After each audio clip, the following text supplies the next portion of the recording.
message. I think that, studios are the ones who are going, oh, this is hot, then we gotta build a movie around that particular idea. But we, indie filmmakers, we're the ones who are pushing the leading edge. We're the ones who are saying, this is what's hot. And then everybody else is gathering around and saying, oh my gosh, did you see that new movie? It's so great. Well, it was most likely, it was an indie filmmaker. I know the box office this year, indie films did incredibly well. Mm-hmm.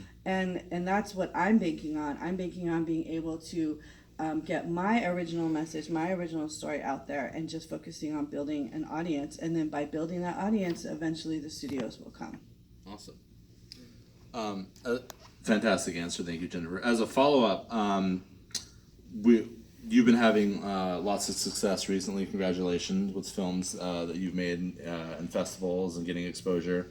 At screenwriting meetings that you and I have been at, we've talked about the importance of mentorship. And that's something like, I know Long Beach Indie Film Festival really supports, and LBAFA supports. I know Thomas, for example, is talking about mentoring a new up-and-coming filmmaker.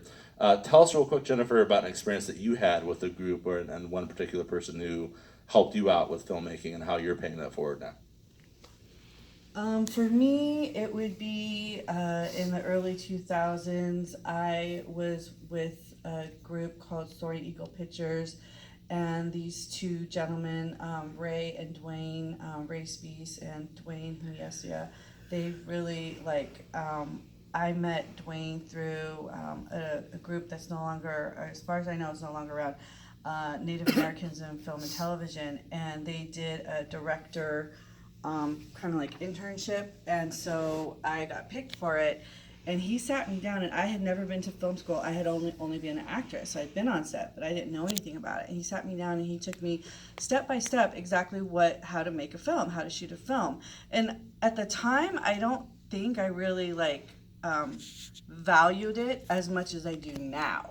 So now I go upon those building blocks that he really, laid out for me, and I try to emulate that on my sets.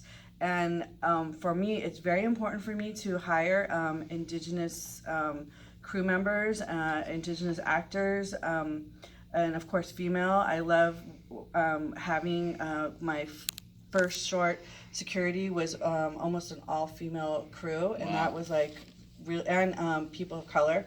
So I think mentoring, it's something that you can do actively and help people, but you can also do it kind of in a passive way by just making sure that you're being a good role model, being organized, and whatever area that you're not is your strength, realize that, and then get somebody to help you. So mentoring, I would love to mentor someone. I just, everyone, right now I'm at the point of reaching up, realizing what I don't know, and then I guess leaning on them and looking at them to mentor me, because there's areas that I'm not an expert in yet.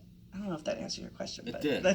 Awesome. Well said. Thank you, Jennifer. All right, the next person I want to focus on is Jonathan, but before I get to him, I wanted to, I just remembered something I want to respond to that Lewis said, which kind of ties into, I'm sure, what Jonathan is going to talk about. So Jonathan and I are both members of the Screen Actors Guild. Much props to SAG-AFTRA, as our Jay, right? So me too. Oh, there we go, Lewis. Good job.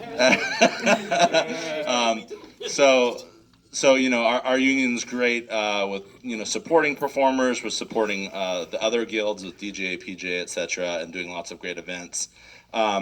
But one thing that SAG does struggle with sometimes is keeping up the trends and the times. Like the whole thing is FANG, what's going on with FANG? And that's the acronym of Facebook, Amazon, Apple, Netflix, Google, which of course we talked about extensively